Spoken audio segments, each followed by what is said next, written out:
అది వయసుని ఎన్నుకునే ఎన్నిక వయసుని ఎన్నుకునే ఎన్నిక రాట్లేదే.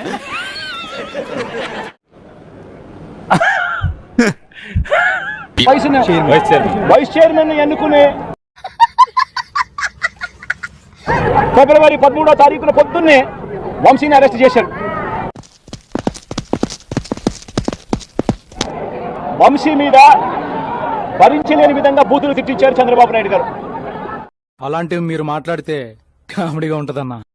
నేను ఇవాళ ఒకటే చెప్తా ఉన్నా, ప్రతి పోలీసు వ్యక్తికి కూడా చెప్తా ఉన్నా, చెప్పి తగలడు. వంశీ మీద తప్పుడు కేసులు ఈరోజు బనాయించడం జరిగింది. పాప అమాయకుడు, అతను వదిలేయండి సార్.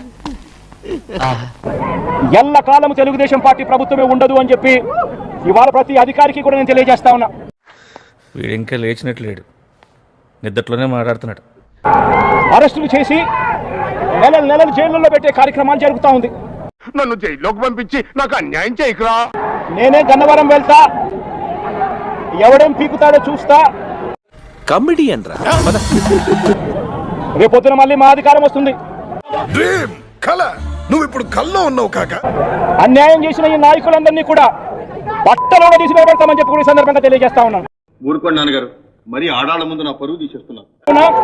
చట్టం ముందు నిలబెట్టుగా చేస్తాం, బట్టలు కూడా తీస్తాం. నువ్వు కొంచెం నోటితోలు తగ్గించాలరా. మీరు కూడా ముతక మాటలు తగ్గించాలి. ఎవరిని వదిలిపెట్టేది ఉండదు.